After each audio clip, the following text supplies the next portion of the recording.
So everything is still the same. Most of the world is still like it was back then. Still adding to each other, still changing They're things. still struggling like they did. Exactly. And this is why God's instruction is eternal. Yeah? Sean? Yeah, I was just going to say, because I'm having to do extra reading stuff for the kids' classes. I learned something very interesting. Well, it's like God said to me, do you want to follow me, or do you want, like, do you want to share in your life because you want it and it's nice sometimes? Or do you want to do it because you want to serve me? Because we're busy going through the lesson of the parable of the feeding of the 5,000, where Yeshua was speaking to them and saying, well, they don't want to come and see me just because of how I teach. They don't want to hear what I say.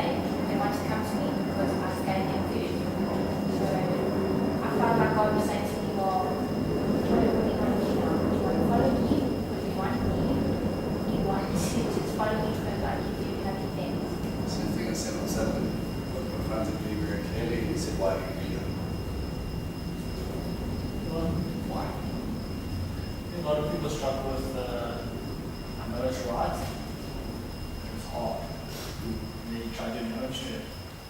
It's like, no, I need to do that because I need salvation. I know I'm going to fall, and I don't need that salvation, but at the same time, I kind of want to do my own thing also. Mm-hmm. Yes. You have the one foot in the world, one foot in God there. And it's tough. If you think it's tough, me, tell me. Wait until he puts a bunch of people that are looking at you and they're going, but you said it like this. Yes. I said it like that. Oh, I don't like that. Why? Okay. And they literally scrutinize every single thing you say. And they watch it to see every single thing you do. And the problem is, they're doing it for the wrong reasons. There's a point where they should be watching you so that they can follow you. What seems to be a stutter phase is where people go, oh, okay, that's how we do it.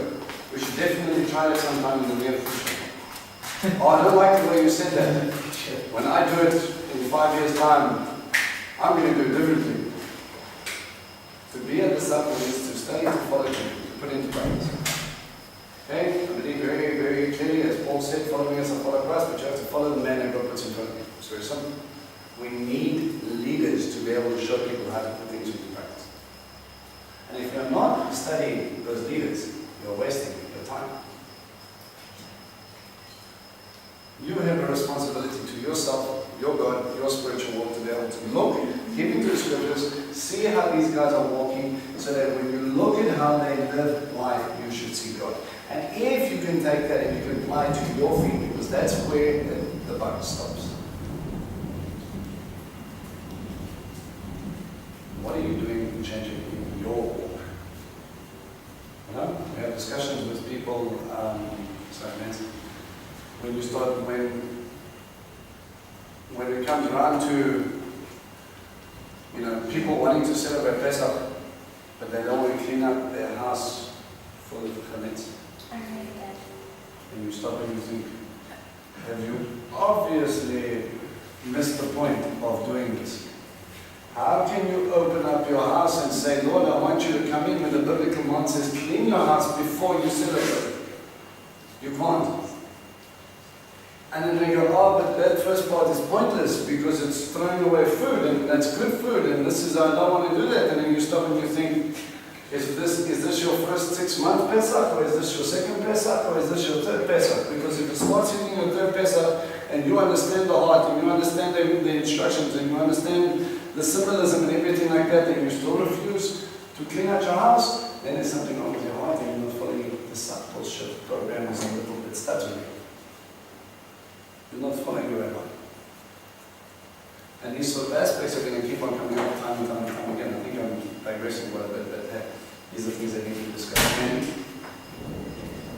just wanted to say that when you say people look at leaders and they should try to see if they can apply those things in their lives, I find in my my discussions with people that people tend to separate themselves if they see you doing something that they think is good and right and following God and whatever. They tend to think that somehow your life is easier, that you've been somehow specially anointed, that's why you're able to keep God's instructions and they're not. So it's quite a weird thing to experience, that somehow they see themselves as unable to and different when actually you're just a normal person. You're just also waking up in the morning and trying to honor God best you can. But somehow they think it takes something special, you know, which makes them feel like they can't do it for some reason. This is why you have to, I believe you definitely have to touch base with each people, with people, guys. When you bring people into your home and they're watching you and they're going, oh wow, you're so good, I wish I could be like you. And you know, it's very simple, you make a choice. This year we are going to follow God's instruction. Is it going to be easy?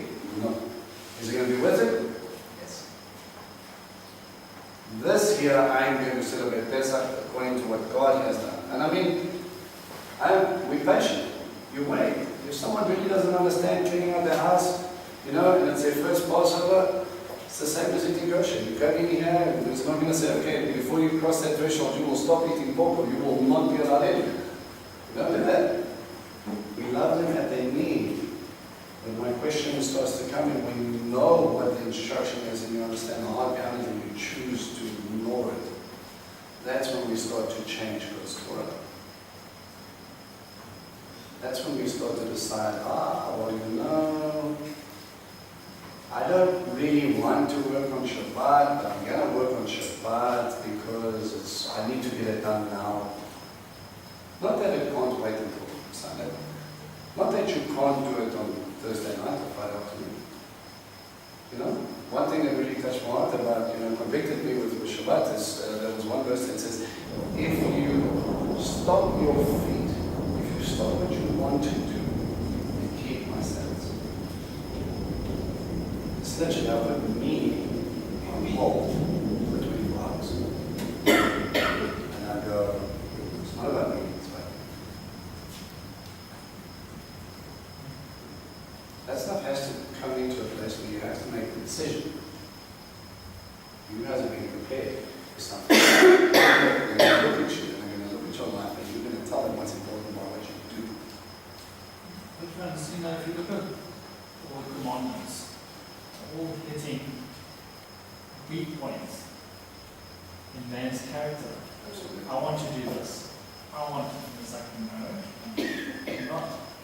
This is going to follow me, and it's breaking your want, your will, your fleshly nature down. And taking on God's character. To deal with that stubbornness. Yeah.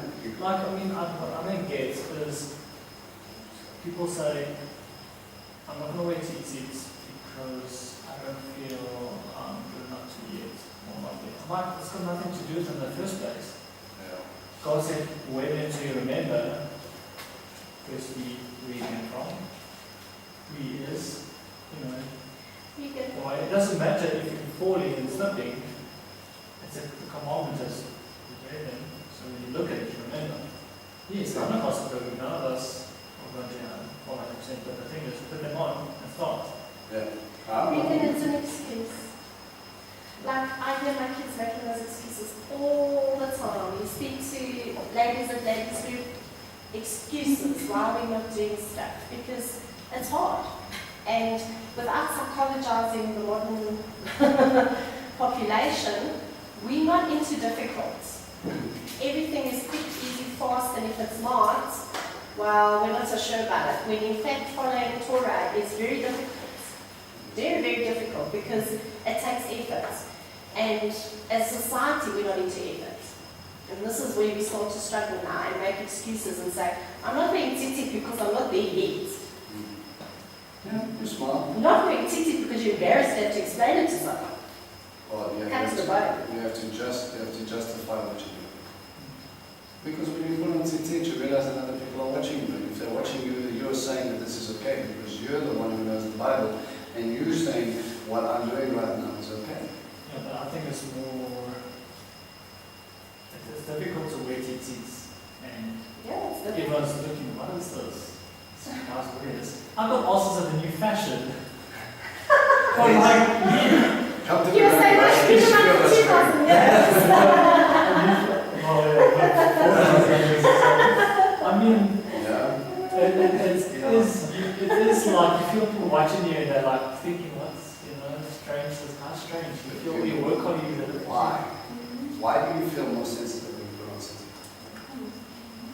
Because God is ignoring this. You're no longer a closet believer. No, you can't. What nullifies, what I think people struggle with most, they will not argue with the 10 commandments, they will argue with you about one commandment. They will not argue with the entirety of Torah. When you ask them, okay, sexual immorality, shall we, okay, what about, bestiality? No, not disgusting, gay. No, don't do the gay thing, it's not good for you. Yes, it's not good for me. Okay, how about this, how about that, how about that? But when you start to get to things that separate you from the world, that's when people start kicking out. Sit, stick Shabbat, stick Shabbat. All the feasts, separate you. Eating kosher, separate you. They don't want to be separate.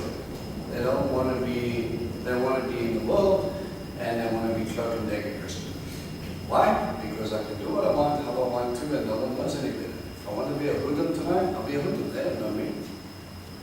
When you sit, when you're walking around the talit, when you're walking around the Bible under your arm continually, all of a sudden then it's no problem. Because it's difficult when God picks up that light and He wants to lift it up and saying, okay guys, that's my boy. He's not going to be perfect, but you know what? He's showing the world why.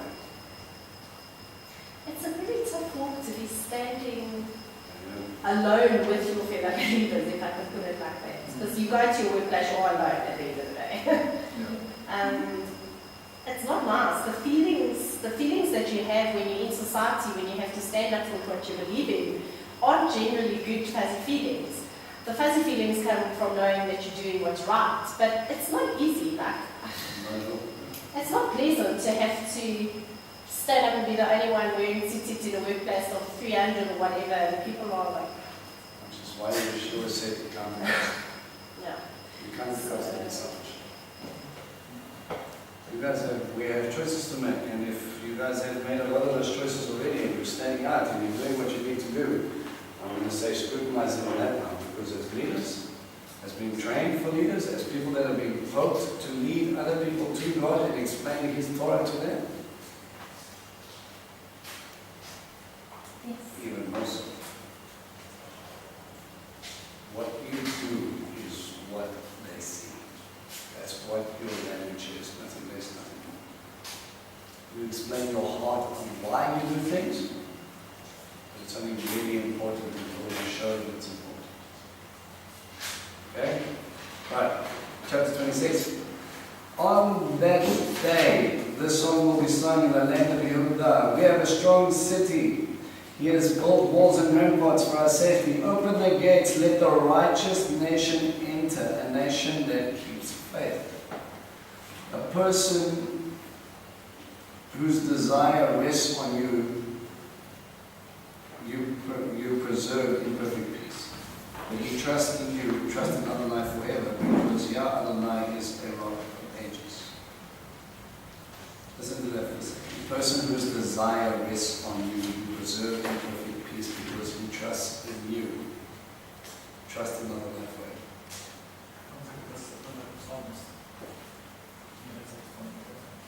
Stay strong, because the one whom you trust in, even though you don't see him right now, he doesn't change. And he is more firm than he did not Everest or anything else. That's the reality. Our worldly reality says, look at your problems, that's real. Your faith reality says, God's real problems are nothing. For he has humbled those in high places, leveling the lofty city, leveling it to the ground, laying it in dust. It is trampled underfoot by the feet of the poor, by the footsteps of the needy. The way of the righteous is level. Righteous one, you smooth the path for the righteous. Following the way of your judgments, we put our hope in you. Following the way of your Torah, following the way of your statutes, following the way of your mitzvah. What? The desire of our soul is to remember you and your name. It's a heart condition.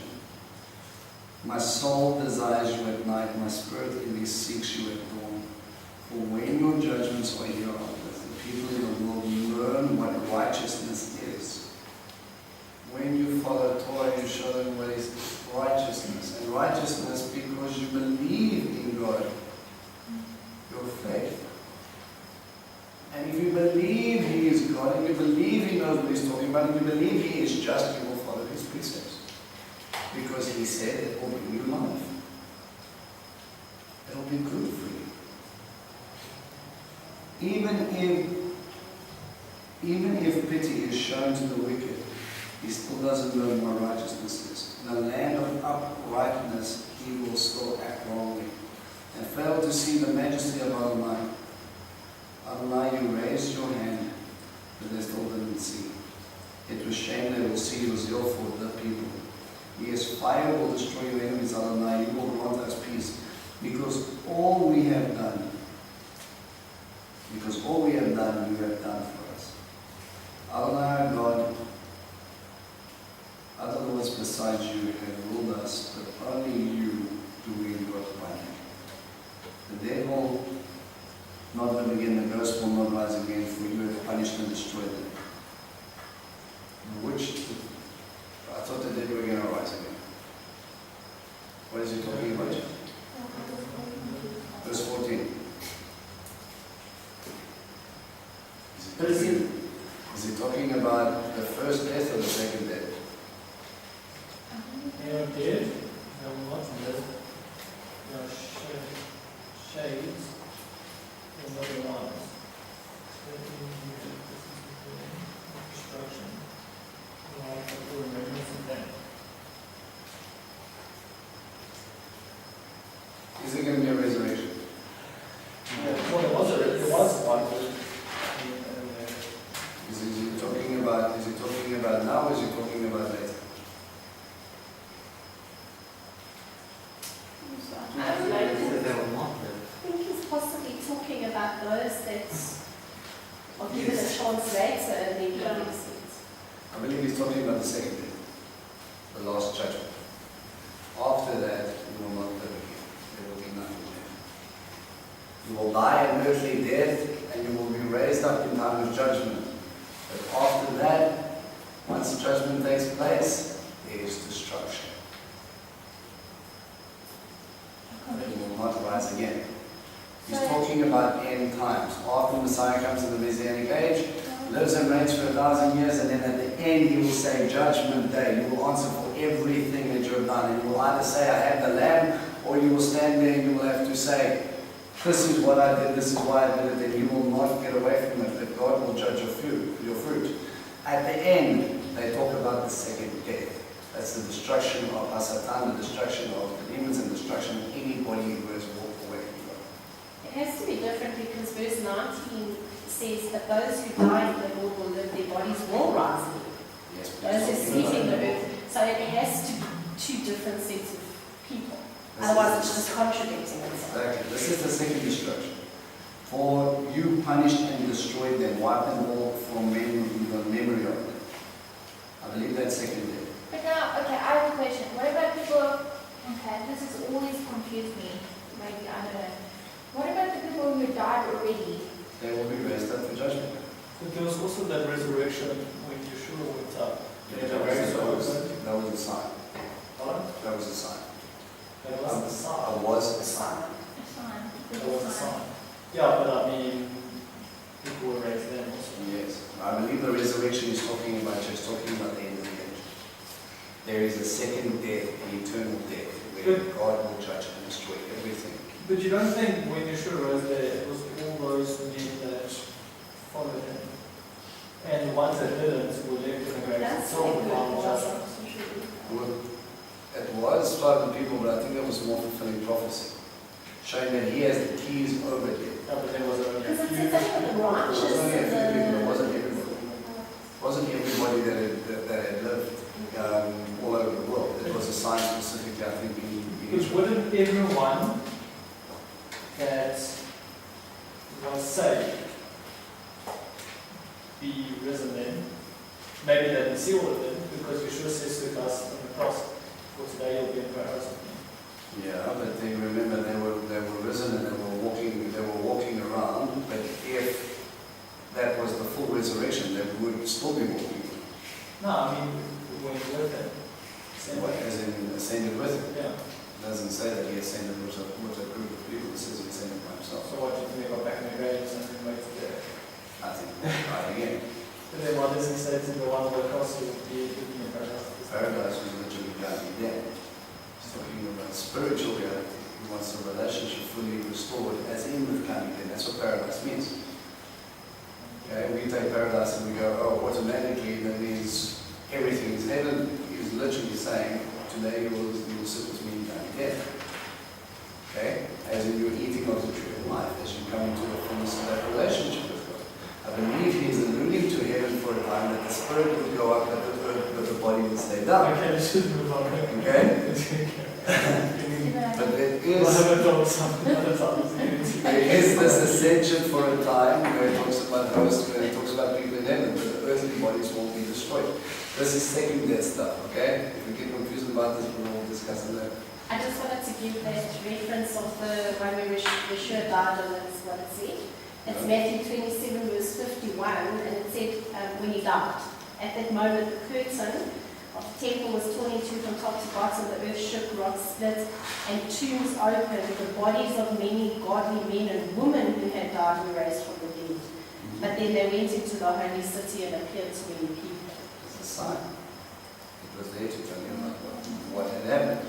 The keys of death have been taken away from us. The one who has got the keys now is Yeshua. He has conquered death. There is a resurrection, and he talks about that in the New Testament. Okay? Alright, let's get back to verse 15. You're in actually, oh sorry. Yeah. It's actually, if you go through Revelations, it becomes like some wackiness going on, because there's like a few raptures and resurrections and different things happening. It's like these people take it up and then later some other people take it up and then later some other people look. When's this happening? All these I think different there's only things. one rapture, and Isn't there's it? different It's a resurrections. way Revelations is written. But it's like different people are being focused on at different times. Yeah. It's like you've got these saints that are before God the wise, and then you've got the martyrs, and then you've got the rapture, and then you're like, People that have died naturally, and people that have been raptured yeah. in But then later it talks about people that have been martyred, that are standing before him. So it's like talking about all these different people at different times. And it's different people in heaven. He's I focusing on think during tribulation, those that are martyred. even before. Even the martyrs today, even the martyrs that have gone before us, they will stand how long. But it is. yeah, but wouldn't they be taken up with the resurrection? Not easy. Not just the resurrection. Remember, you're talking about you're trying to solve an earthly problem. Scripture says, what is of God, I think it was in Ecclesiastes, what is of God returns to God, and the body turns to where it came. Yeah. Okay, so dust goes to dust, and the spirit, the very breath of God, the ruach, goes back to heaven. Okay, I believe that's the spirit, because what happens when dust and God's breath meets, something Happens. gives us a living spirit. Okay, every single thing else in creation was spoken into creation. Okay, we were breathed into creation. So do you believe when we die, our spirit goes to the Lord straight away? Or it's just at rest until... See, that's a tough one to This is answer, what because you we- can argue about this. What would the point be then of our body, our thought bodies and raised up? Later on. For resurrection. No, but again, it depends now. If he comes back, if you're talking about the resurrection the full resurrection, if you're talking about when he comes back, new heaven, new earth, new Jerusalem, new body, Yeah. be able to stand before God, before judgment, and that new body, because you are of the Lamb, you will receive a new body that is not of the curse of Adam, and that will be able to wash you for eternity, as it was. My personal opinion is that thing of returning to him just means that he remembers us. Like when we are gone, we are not forgotten to him. So that When those bodies are raised up, he knows exactly who we are, what we were about, our personality. That is not my personal opinion from studying it. Because Regan's right. Why raise up foot bodies with nothing in it? So it must mean something else other than he literally takes our spirit back to himself. What, for a time? As in what? He takes his spirit back and you're saying you go to heaven and you come back into the normal body. Yeah, you know you and I are arguing about this forever. About this heaven, go to heaven, come back, come back. But again, you have so many different issues in Revelation. Like you said, he sees martyrs, he sees people from all over the place, he sees people that have been raptured, he sees these people are in heaven and they're busy crying to God. We cannot dispute the fact that these guys are in heaven, having discussions with God. Martyrs, raptured, he's sitting there and he's seeing people from every nation, people that are marked with the seal of the Lamb, number that he cannot count. He's standing there looking at people in heaven. But you say after the rapture. But before the rapture, when he goes up, he sees the 24 elders. Yeah. And who are the 12 others? Well, actually we can't say exactly, but they had diadem crowns, which means they were victorious. So they must have conquered 24 of 12. Yeah, 12 12 from leaders of the the... tribe and the 12 apostles. Or Something like that. the 12 from Israel representing Israel, the 12 nations, and 12 representing the... I don't know, Gentile nations. 12 was always representing the mission. Alright, let's Yeah, go there's back to this. 24. You can go back. But, okay, one last thing. When the rapture takes place, it says that they give new bodies. It doesn't talk about everyone else already there. So, like, I'm just thinking of what Randall Smith said. Because he said that there's two different times when people get different new bodies. When they're raptured, those people get new bodies, but it doesn't talk about the old people. Okay, whatever, those people new bodies yet. You get people, different types of resurrections. It's, I think it's alluded to in Timothy, where he talks about, he says there is different stages of resurrection. Where it talks about certain people will happen first, people on the ground will be lifted up, and the people in heaven that come down. You're talking about two different people. One who is that is of God, there was believers go up to heaven, in a sense. There's that were considered righteous, the Abrahams, the Isaacs, the Jacobs, the Moses, the Noahs. All of those guys are standing before God, from what we understand in Revelations, and that very breath that goes back. Okay? Then you talk about people that have died who didn't believe in God. So basically, So who comes down? When do they get their new bodies to be able to come into the earthly realm? And these guys who are revived, do they get new bodies that will live for eternity? so or not? basically, all the people that died, that believe in God, are in heaven with God. The people that didn't die, the people that did die, that didn't believe in God, are awaiting judgment. Okay, so that's what that's what I thought of this. Because the other reason that backs it up is the fact that Elijah and Moses came and spoke to Yeshua, which means that they can't be laying in the ground. Exactly. Okay? There are certain aspects where you sit there and you look at these guys will descend with God when they come down to heaven, new earth, to Jerusalem. And they need new bodies because they can't be celestial on a new earth.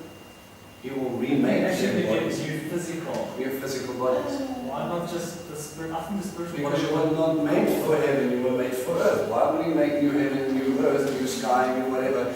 And he says you will have a new body because the one you have is broken. Sickness, ailments. I want to But the same body. Body might just be a word that you say. Maybe people have like trying. Do not allegorize what God really changed. There is sickness and death. He never said when everything will be cursed and now it will grow 2 arms and 42 toes. I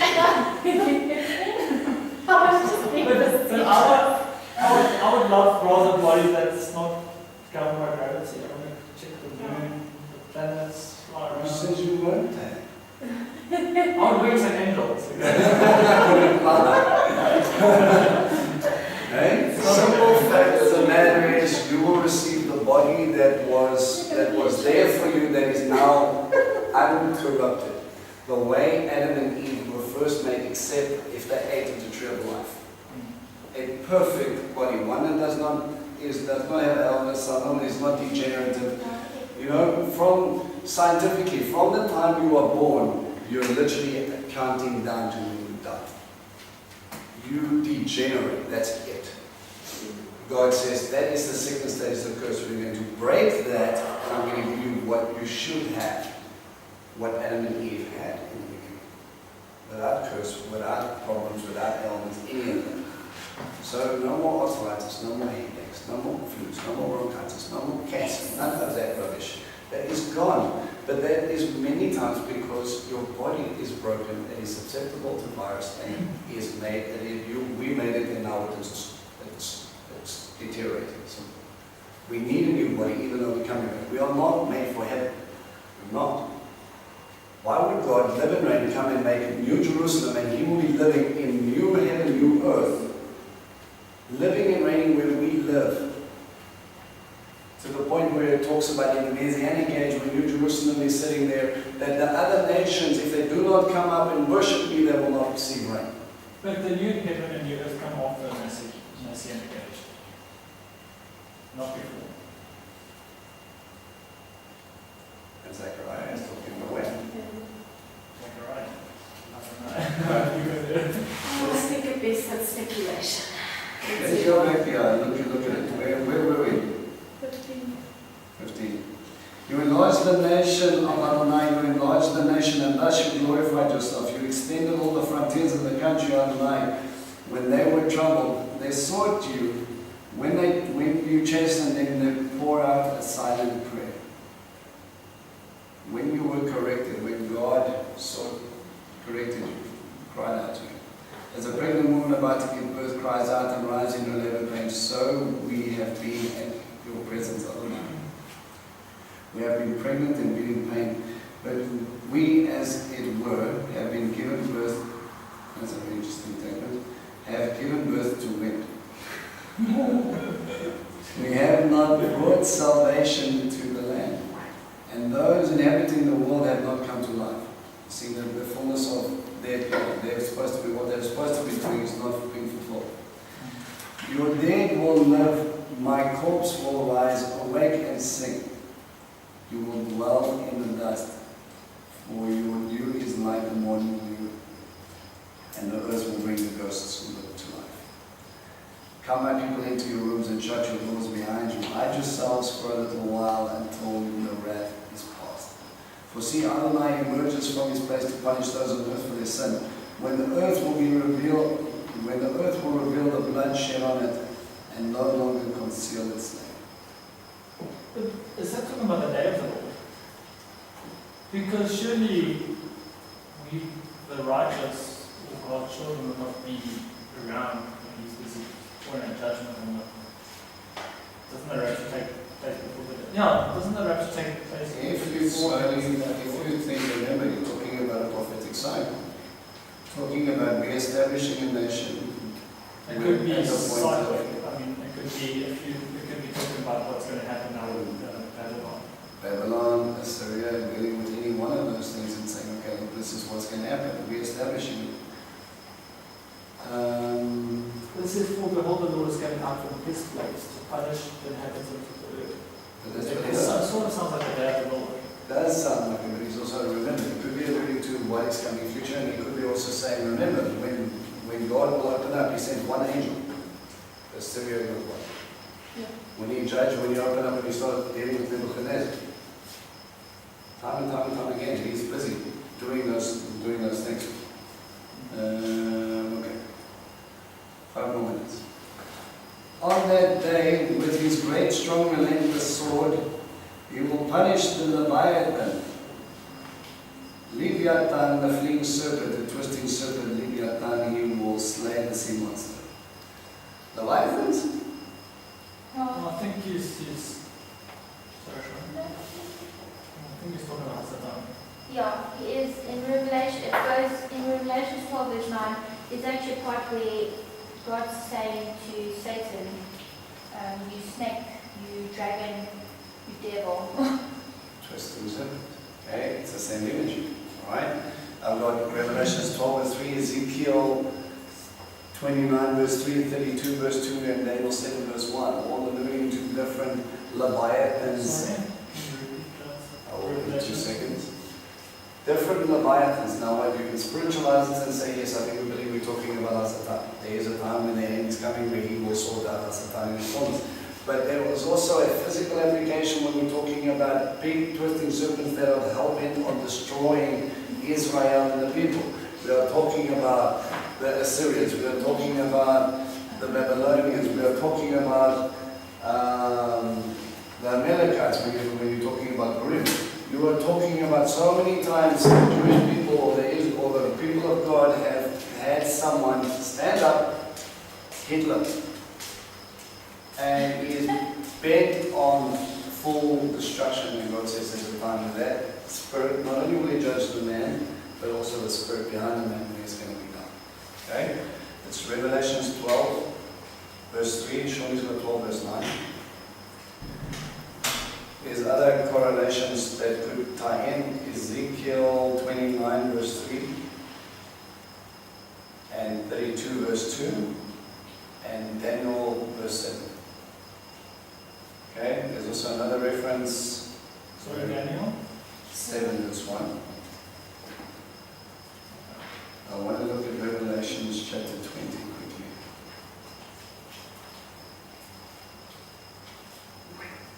Chapter 20 verse 10.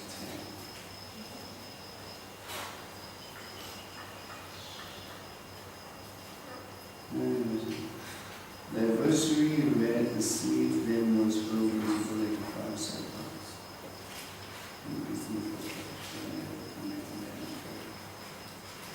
I talks about the destruction of Hasatan. If you want another one, Revelations 20 verse 10. Okay? It's also very interesting that this Leviathan idea is actually also drawn on in Canaanite mythology. So it could be very much dealing with the Canaanite examples of what was going on and how God will judge again the gods of the pagan nations. Okay? On that day, a pleasant vineyard will sing about it. Who is the pleasant vineyard? Shows the vine. The vine. Also, it's also a picture of Israel. Okay? So, God's people in a sense. I, Adonai, God it. Moment by moment I water it so that no harm will come to it. I guard it night and day. I have no anger in me. It gives me, if it gives me briars and thorns, then as in war I will trample it down and burn it up at once. Unless it takes hold of my strength in order to make peace with me, yes, to make peace with me. Do you know what that reminds me a lot of when he says in the New Testament reference on the The husband. It's very nice. Same image. God slowly literally tends the vine so that it will bear fruit. It's painstakingly, okay? But if it doesn't bear fruit, there's a problem. The time is coming when Yaakov will take root. Israel will bud and flower. Notice he uses the same two, from Simon. And will fill the whole world with harvest. Adonai will not strike Israel as he did others who struck Israel. He will not kill them as he did the others. Controversy with her is fully resolved by sending her into exile. By sending her, right? Sending her into exile could be alluded to. Read the Daniel, 7 years, Babylonian and Medes version. And also, The Greek, no, the Greeks came, were they also Babylonian version? Northern Kingdom of Israel, Yes, sir. the diaspora, sent them out to Israel, and they slowly but surely only now certain tribes are coming back to Israel, right? He removes her with a rough gust of wind on a day when it's blowing from the east. So the iniquity of Yaakov is atoned for by this, and removing her sin produces this result. He chops up all the altar stones like chalk, sacred poles and sun pillars stand no more. So all paganism is removed. For the fortified cities alone, abandoned and deserted like a desert. Calves graze and lie down there, stripping its branches bare. When its harvest dries up, it is broken off. Women come and set it on fire. For this is a people without understanding. Therefore, he who made them will not pity them. He who formed them will show them no mercy. On that day, Adonai will beat up the grain between the Euphrates and the Wadi Egypt.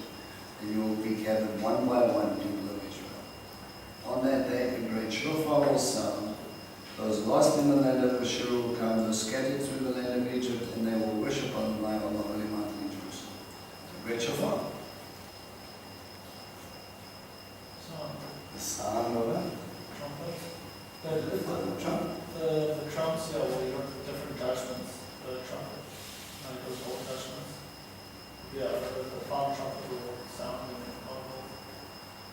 the The sound of a great shofar. The lost in the land of Ashur will come. When you blow the shofar, what does it mean? No, it's not something. Sorry? It's announcements. Announcements. announcing the coming of a king, announcing sort of a war, gathering the people together. He's talking Like about, in the night. he's talking about in gathering here. He's talking about